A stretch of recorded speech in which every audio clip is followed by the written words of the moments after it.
Mais uma vez, paz seja convosco. Vamos nesse segundo período dar continuidade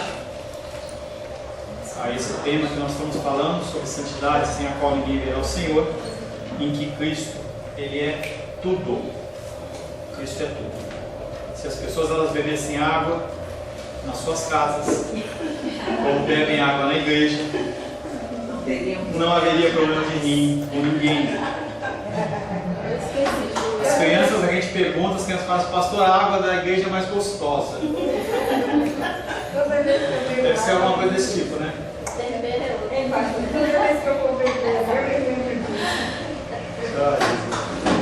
Se a pessoa voltar para o catolicismo, ela tem um surto psicótico, né? Porque não vai encontrar nem o banheiro nem a água, vai beber, mas tudo bem. Vamos continuar tomando essa aguinha. Finalizamos, antes do intervalo, falando para Cristo, é que Abraão olhava quando habitava em Temas, na terra prometida, e ele acreditava que dentre os seus descendentes, na pessoa de alguém que nasceria de sua família, todas as nações da terra seriam abençoadas. Pela fé, ele contemplava o dia de Cristo e se rejubilava diante disso. Nós chegamos a ler João 8,56? Sim. Tá, deixa eu ler de novo. João 8,56. Abraão, vosso pai, alegrou-se por ver o meu dia, viu e regozijou-se.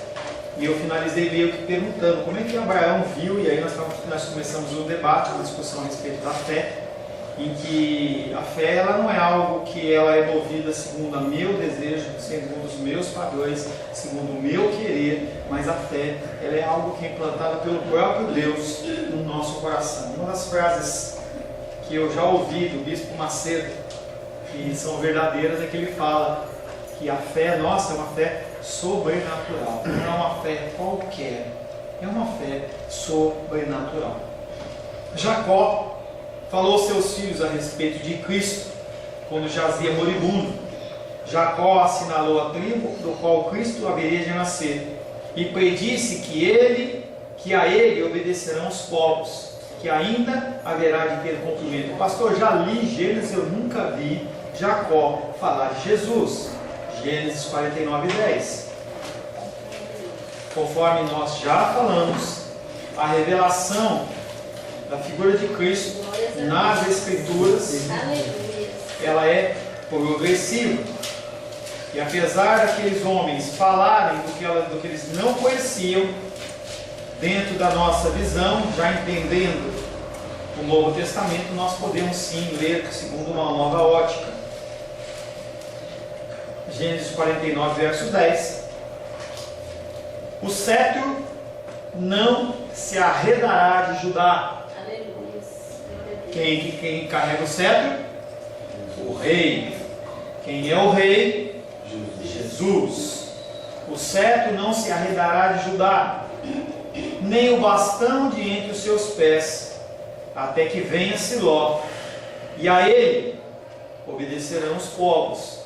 E quando Jacó lhe dá a bênção dele sobre a tribo de Judá, ele já estava falando sobre de onde que viria a figura do Messias, que iria reinar para sempre. A partir de uma palavra como essa, do início, ou melhor, no finalzinho de Gênesis, a gente vê que essa linha, ela não se desvia, passando por toda a sorte de pessoas, passando por prostituta, e vai seguir a linha certinha, que é a tribo de Judá. Quando no Evangelho de Mateus você vê toda aquela genealogia, você vai ver que aparece no começo, e aí vai seguindo aquela linha, até que chega na figura de Cristo. Então, para os judeus, Mateus escreve, mostrando que Jesus ele está sim dentro dessa promessa do Salvador, desde a figura de Jacó. Cristo é a substância representada pela lei cerimonial que Deus entregou ao povo de Israel pelas mãos de Moisés. Haviam cerimônias, haviam rituais que deveriam ser seguidos, e esses rituais, todos eles eram alicerçados na figura do sacrifício de Cristo. Quando você lê Levítico, livro que sabe que tem um livro Levítico, né? Aquele que você nunca leu, aquele que você passa por cima. Fala sobre a santidade. Aquele livro que você passa por cima. Gênesis, Êxodo, Levítico você pula, Número você pula, entendeu? Esse monte de nome, entendeu? Pelo menos uma vez, 2 vezes você precisa ler. Tá? Às vezes a gente ficava meio, esses livros assim, Levítico, Números, que às vezes esses detalhes de tabernáculo, a madeira, a gente hoje olha assim, né, eu tenho mais respeito e tal, né, mais amor e tal, mas a gente às vezes fica olhando assim meio com um olhar cansativo, né? Porque a gente não conhece. É porque a gente não conhece. Que cada detalhe, igual a construção do Templo de Salomão, né? Aí a madeira, vai detalhando toda aquela construção, igual as genealogias, eu não entendi. Meu Deus, agora eu tô assim, eu entendo a importância das genealogias, mas anos atrás eu achava cansativo, eu falava, meu Deus, essa genealogia, para ler toda a genealogia da coisa. Mas por que a gente acha as coisas chatas? Porque a gente não entende. Por que as pessoas começam a ler a Bíblia e falam assim, eu não entendo nada? Porque elas não conhecem o elemento que está ali. Entendeu? Então, falando do aconselhamento. Você ir para um curso de aconselhamento da ABCB é um curso extremamente específico para conselheiros. Ponto. Vai tratar como você, dentro dos anos, né? Como você tratar o problema do homossexualismo, como você tratar pessoas com problemas de TDAH, problemas de relacionamento. Então é um curso específico. Você simplesmente pagar uma inscrição e sentar lá e falar, eu quero assistir ou fazer, sendo que Deus, não estou dizendo que é o caso de vocês, e você não tem uma confirmação de Deus que esse é o propósito da sua vida, o que você está fazendo é queimar dinheiro, mais nada, e vai encher o pança, porque lá você come demais. Você vai ficar 4 dias num curso em que você não vai aproveitar absolutamente nada. Teologia. Tem pessoas que eu falo, para a teologia. Porque não adianta a pessoa estudar teologia se ela não consegue ler a Bíblia. Por que eu vou fazer um curso de especialização dentro de medicina de robótica, se eu não consigo ler sangue? Não encaixa as coisas. Nós temos que entender que nós temos um papel dentro do reino de Deus e nós temos que, a partir deste papel, desenvolver as nossas habilidades. Então, quando eu entrei dentro do pastorado, eu tinha 2 cursos que eu gostaria de fazer, tanto de aconselhamento como de hermenêutica, que é o entendimento das coisas da palavra de Deus, uma coisa mais profunda. E aí o Senhor me direcionou para uma coisa que eu não queria, que era aconselhamento, mas o meu propósito para Deus é esse. Você fazer algo que você quer fazer porque você vai fazer porque você quer, perda de tempo. É perda. Aí você deixa de fazer algo que o Senhor quer para fazer algo que você quer. Como que chama isso? Idolatria do seu próprio eu. Eu faço o que eu quero. Deus quer que eu use o meu tempo para visitar muitos reis. Não, mas eu quero é fazer um curso. Não, Deus não quer que eu faça aquele curso. Ele quer que eu cuide das ovelhas que eu estou cuidando. Então a gente tem essa cultura do egoísmo, e a cultura do eu também faz parte da nossa cultura cristã evangélica, em que você decide o que você quer e você vai fazer o que você quer, porque eu mando e porque eu quero, que não é nada diferente do que um político que rouba. O negócio faz porque os pecados eles são nivelados por parte de Deus, as consequências não. E às vezes, como o senhor falou, é só uma questão de status, né, de posição social, para poder, como o senhor falou, massagear o nosso ego, né? Não, eu vou fazer exegese, hermenêutica, porque é top, aquela coisa, e como o senhor falou, né? De fato, quando a gente ouve a voz de Deus e você percebe que a pessoa está fazendo algo que é do Senhor, até a maneira como ela fala, como ela lida, é diferente de uma pessoa que está fazendo com outro propósito. Porque brilha, o olho da pessoa brilha quando ela está falando daquele assunto, a maneira como ela trata, lida com toda a situação é diferente, não tem como a gente fugir. Não tem lógica, gente, não tem lógica. Princípios básicos, eles não são feitos e você pula etapas. Quero construir uma casa, vou comprar um monte de telha. Não tem sentido. Pastor, mas essa regra não é para todos, né? Por exemplo, em que aspecto? Não, no meu caso, por exemplo, quando eu fui fazer teologia, eu creio que foi um chamado de Deus. Eu não tenho dom da palavra, não conhecia a palavra, a Bíblia, as Escrituras, mas eu creio que Deus tinha um propósito nisso. Eu fui fazer teologia sem nenhuma base bíblica. Hoje eu não tenho essa base. fase também, mas foi um motivo para eu estudar a palavra de Deus. Entenda que eu estou falando de regra e não de exceção. Sim. E cada um vai lidar com a sua exceção. Então, aí Deus tem um chamado para cada um. De repente, o chamado das meninas que vão fazer aconselhamento. Não, estou dando um exemplo, não estou falando especificamente disso. Eu falei, por exemplo, de teologia, em que eu sento numa sala de aula e falo: Eu sou um exemplo quem disso, já né? leu a Bíblia? Quem já leu a Bíblia? É o certo. Aí o que acontece? A pessoa ela vai Eu fazer fazer teologia, teologia. o pastor pediu para me aconselhar a parar, né, pastor? Por que a pessoa vai fazer teologia se ela não leu a Bíblia? Não tem É. sentido. Não adianta você falar para mim: olha, não, mas Deus me chamou. Não, querido, Ele não vai chamar você para o extraordinário se o natural não é feito. Não tem sentido. Extraordinário, condição pode ser, mas não é regra, entendeu? Uma pessoa que não consegue ler a Bíblia, uma pessoa que não tem uma vida devocional, de oração, de leitura da palavra, como que ela vai estudar sobre a hermenêutica, a forma de analisar um texto em grego, se ela não leu as Escrituras? Não é o nosso tempo. Vamos continuar. Jacó falou aos seus filhos a respeito de Cristo, quando jazia moribundo. Jacó assinalou a tribo da qual o Cristo haveria de nascer e predisse que a ele obedecerão os povos, o que ainda haverá de ter cumprimento. Cristo também era a substância representada pela lei cerimonial que Deus entregou ao povo de Israel pelas mãos de Moisés. E aí o Senhor entrega, através das mãos de Moisés, leis cerimoniais que hoje não tem mais valia. Porque se cumpre em Cristo, não há mais necessidade. Não há mais a necessidade de ter um templo, no sentido de um templo de Salomão, em que só aquele lugar pode ser adorado.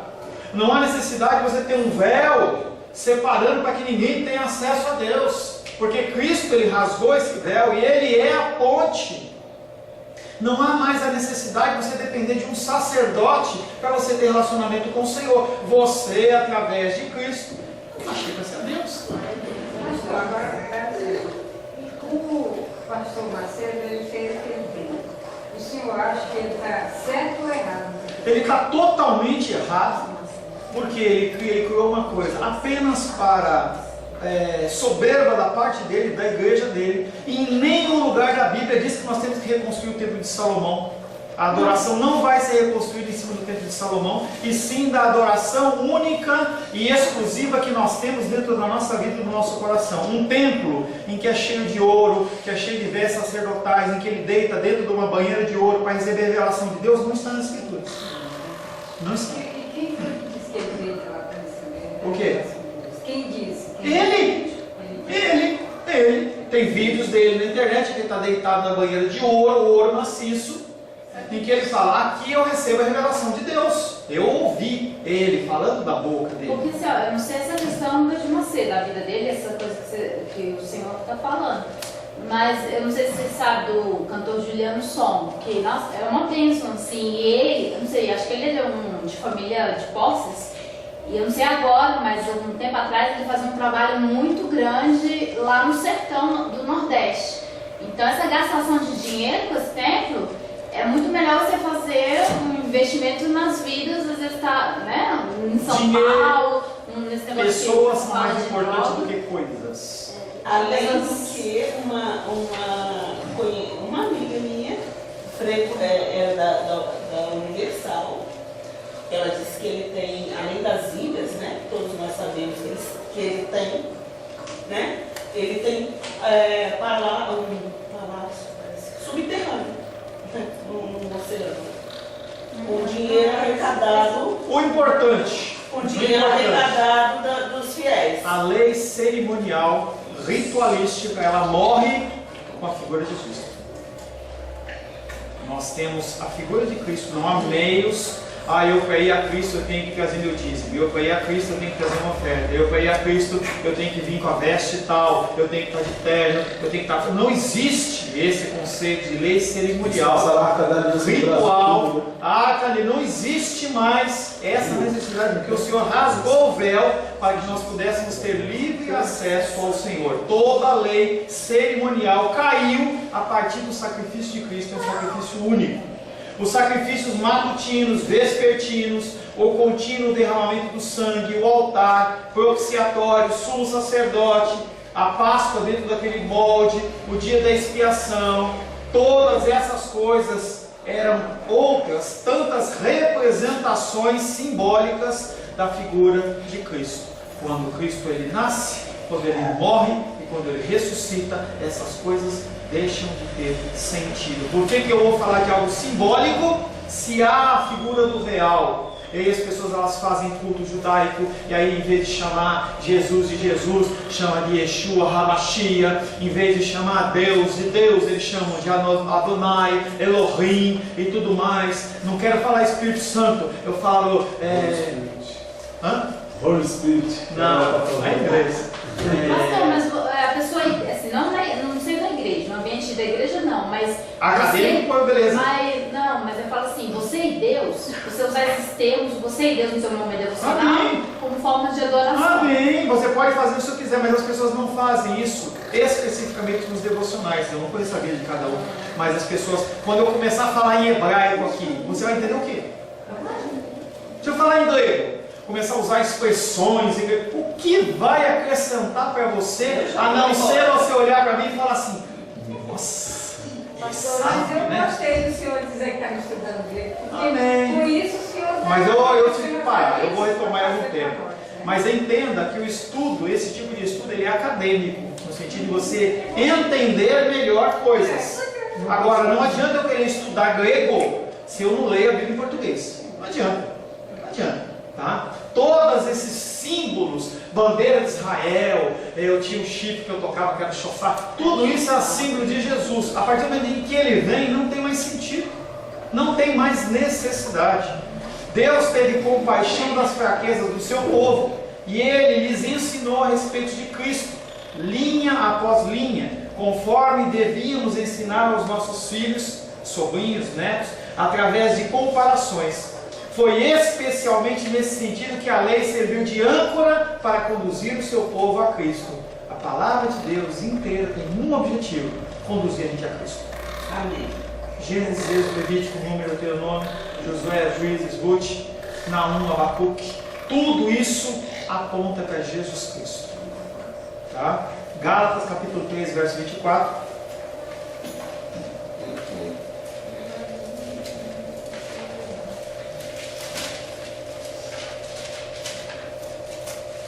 De maneira que a lei não Calma, serviu- Flor. Calma. Gálatas capítulo 3, verso 24. Isso aqui foi do curso de teologia, pastor. Mateus, Marcos, Lucas, João, Marcos, Romanos, Coríntios. Gálatas capítulo 3, verso 24. Pode ler, por gentileza? De maneira que a lei nos serviu de aio para nos conduzir a Cristo, a fim de que fôssemos justificados por fé. O Antigo Testamento não é para você criar campanha. Eu vou criar a campanha da arca, eu vou criar a campanha das 7 voltas de Jericó, eu vou criar essas campanhas Do azeite da viúva. campanha do azeite da viúva, campanha disso. Não é para isso. O Antigo Testamento ele tem o objetivo de conduzir as pessoas a Cristo. É como se você fosse um passarinho que você vai comendo um alpistezinho, e você vai caminhando até ele, até a figura de Cristo. Foi para Cristo que Deus chamou a atenção dos israelitas, mediante todos os milagres diários que foram efetuados diante dos seus olhos no deserto.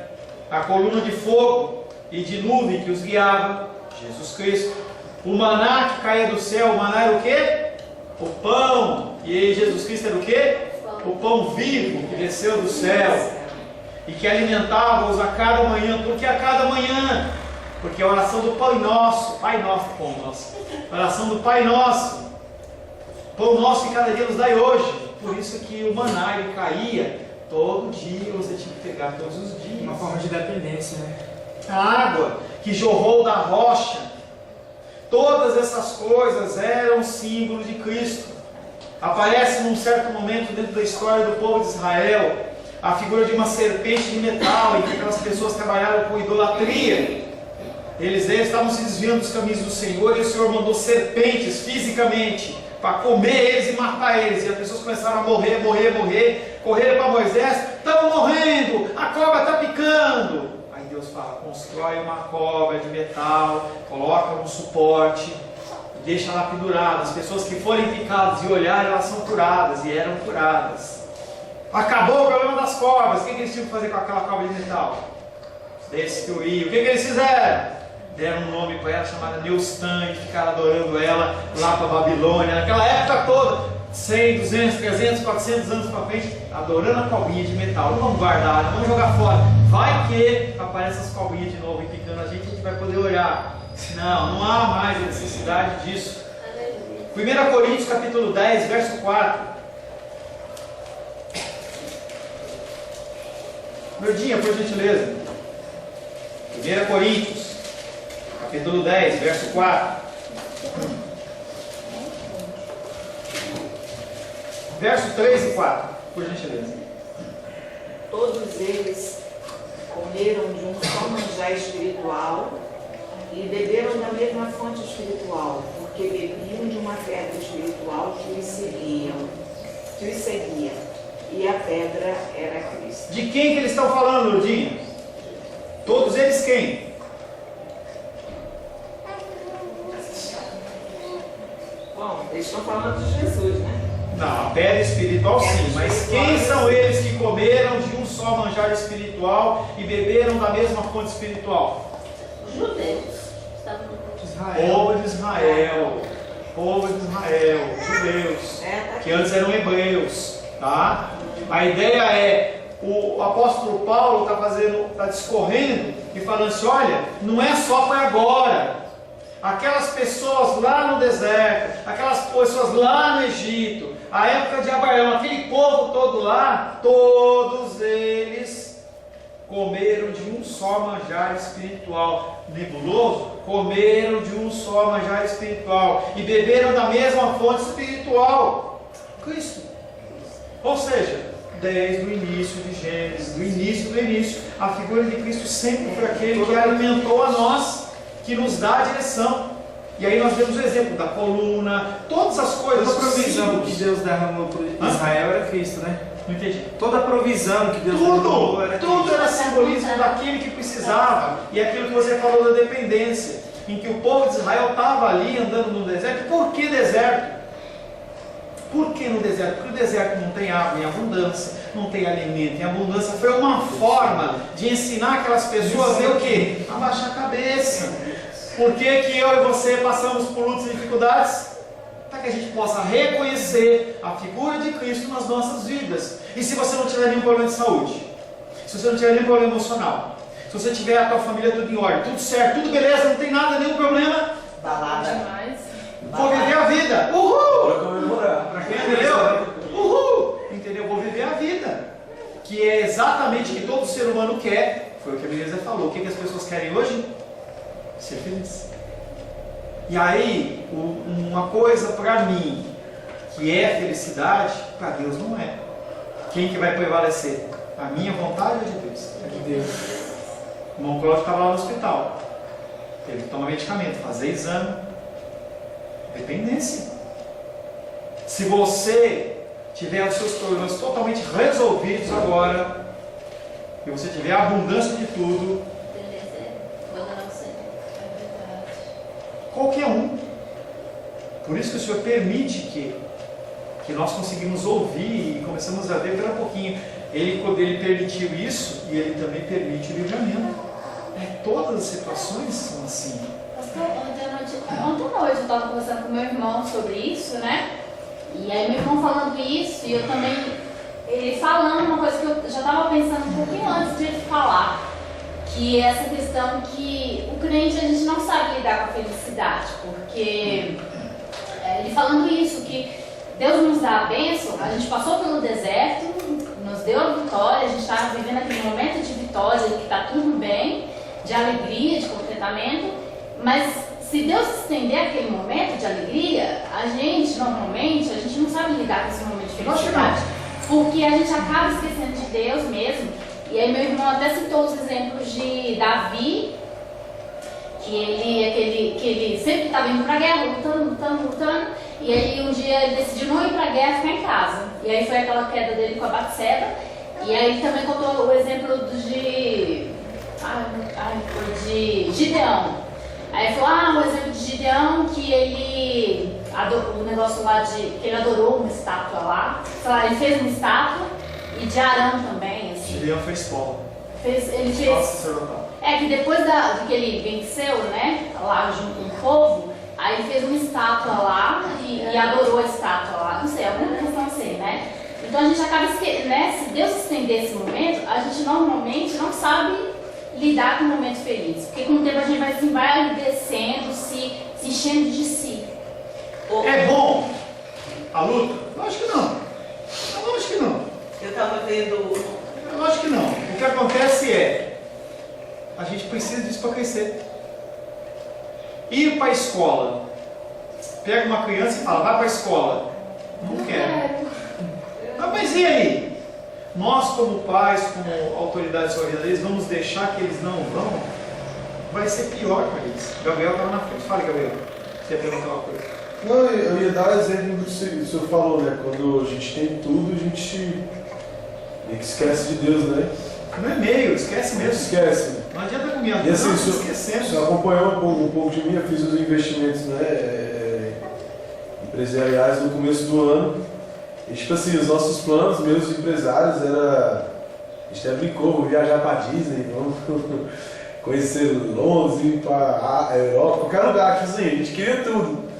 Mas menos relacionamento com Deus. E aí eu caí do cavalo, deu tudo errado. Como que Deus faz isso?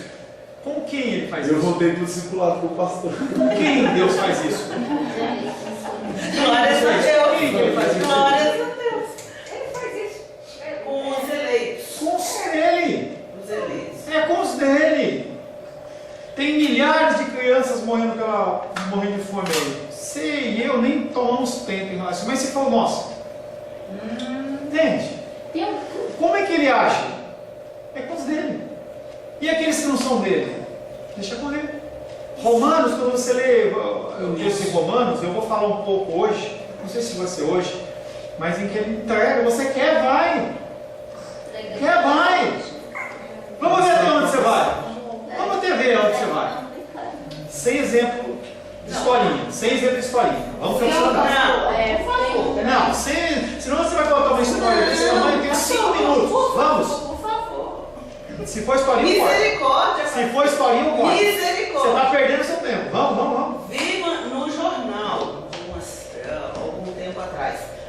Cara, 70 anos, ganhou na Mega Sena sozinho, acumulando. O genro foi lá, pimba nele. Não levou, não usufruiu R$1. O cara pastor, só um clichê, assim, é um clichê, eu não vou demorar, só um clichê, assim, é um clichê dos crentes, a frase, né? Não é só um clichê, na verdade está na Bíblia, né? Busca Deus em primeiro lugar, mas as coisas serão acrescentadas. E a gente olha esse texto e fala, não é assim não. Mas quando o Espírito Santo abre os olhos e você começa a viver isso mesmo, de buscar Deus em primeiro lugar, colocar ele em prioridade, você vê que realmente acontece. Quem busca Deus em primeiro lugar aqui? Não, mas eu falo assim, tipo, você ter o seu momento com Deus, você honrar esse momento com Deus, você assim, ter Quanto Deus tempo a como gente seu separa maior. por tempo para Deus? De 24 horas? Não, mas eu falo assim, pastor, tipo, Não, querido, eu tô dando volta no negócio. Não, eu falo assim, tipo, você amar Deus acima das coisas que... Amar Deus mais do que as bênçãos. Quem ama Deus mais do que as bênçãos? Não, eu sei, mas eu tô falando assim, tipo, uma busca, entendeu? Quando você começa a fazer isso, experimentar isso, em vez de você estar correndo atrás da bênção, mas correndo atrás do abençoador, você vai vendo que as coisas acontecem, que Deus traz as suas Quem que preocupações. corre atrás do abençoador sem olhar para a bênção? Ninguém. Nós recebemos o que recebemos pela graça e misericórdia de Deus, é somente esse ponto. Deus, se Ele fosse medir a bênção sobre os filhos dele, eu não estou nem falando dos ímpios, sobre os filhos dele, em relação ao que nós buscamos, dedicamos, honramos, glorificamos, já era. Nós não queremos, nossas motivações, elas são totalmente humanas, totalmente, porque todo ser humano é assim, e Deus sabe que é assim. Nós vamos lutar, nós vamos batalhar, mas sempre vai prevalecer o que no nosso coração? A vontade, o nosso pecado, o nosso querer. Deus ele continua estendendo, porque a fidelidade dele faz parte da característica dele como Deus, e ele não muda. Porque se ele fosse medir em relação a nós, a gente estava perdido. Nós queremos apenas a felicidade, a nossa vontade, o nosso querer, o nosso bem-estar. Nós não queremos, nós queremos só isso. Mas toda essa questão assim, que eu estou falando é sempre sobre a ação do Espírito Santo, é o mover dele, porque se não for a ação dele, é realmente o que o Senhor está falando.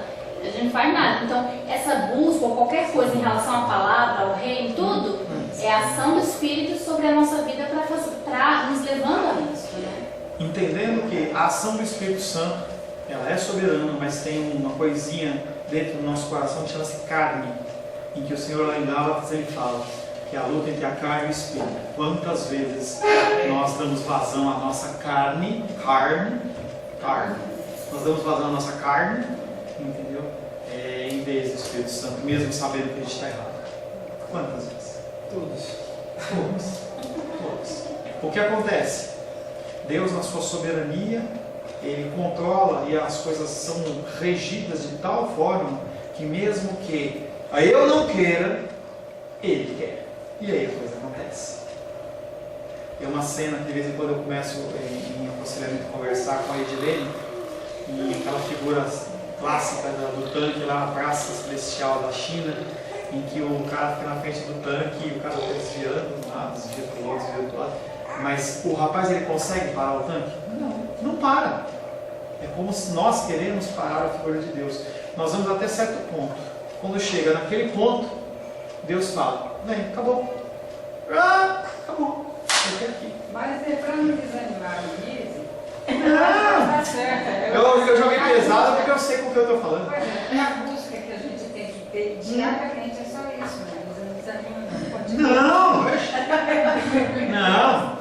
Não, porque assim, porque conforme debaixo da ação do Espírito Santo. Você viu o discurso dela? Entendeu? Debaixo da ação do Espírito Santo, e você indo atrás das coisas celestiais, aí que você vai vendo, o Espírito Santo vai trazendo à tona mais e mais pecado e vai te dando uma agonia, porque fica uma agonia, uma luta dentro de você, porque essa batalha mesmo, né? Carne e espírito, fica um conflito, uma agonia.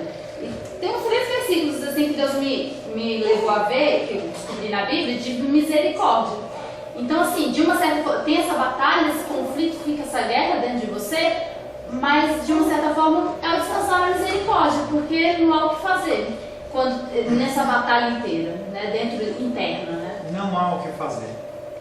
Só clamar para Ele conceder graça para a gente continuar caminhando, independente da situação putrefata do nosso coração, porque é isso que o nosso coração é. Glórias a Deus. E o Senhor, Ele vai nos guiando, nos direcionando, vai nos livrando no meio das duas dificuldades. Ele nos dá o refrigério, Ele nos dá o alento, depois Ele puxa a nossa orelha, Ele dá alento, porque Ele está nos direcionando para que a gente vá para onde? A perfeita varonilidade de Jesus Cristo. Nós sermos o mais semelhante possível a Ele dentro da terra ainda. Quando nós formos arrebatados pelo Senhor, quando nós nos unirmos ao nosso Senhor nos céus, nós vamos ser o mais semelhante possível a Deus, a Jesus Cristo. O mais semelhantes possíveis. Até lá, nós vamos continuar tropeçando, nós vamos continuar sendo envergonhados pelos nossos procedimentos e envergonhando o Evangelho em relação às nossas ações. As nossas ações envergonham a Cristo, os nossos pensamentos envergonham a Cristo. Eu uso sempre essa ilustração. Um dia que a gente estava em sala aqui em dominical, que eu falei assim: imagina, lembra, Helene? Imagina passar agora. Imagina se passar no telão aqui, um por um, entendeu? Vamos fazer uma fila aqui agora, entendeu? A começar de mim, entendeu? Aí é bom que passava o meu, que você vai assim. Se tudo isso passa na cabeça do pastor, então eu estou liberado. A minha posição aqui é estratégica, porque se aconteceu, Amém, queridos? Amém. Senhor, em nome de Jesus, queremos agradecer a Ti porque podemos discorrer um pouco mais sobre os assuntos relacionados com a palavra. Nos colocamos como dependentes, como necessitados e carentes do Senhor. Não temos, Pai, nenhum impedimento no nosso coração que nós merecemos algo que não seja a punição eterna.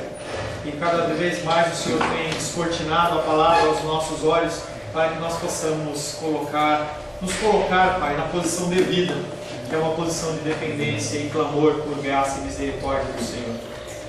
Nos abençoa, Pai querido, no restante desse dia, e agradecemos por todo o ensinamento, pedindo a Ti que o Senhor possa sedimentar aquilo que procede do Senhor, e aquilo que não procede do Senhor possa ser apagado das nossas vidas, do nosso coração, em nome de Jesus. Amém.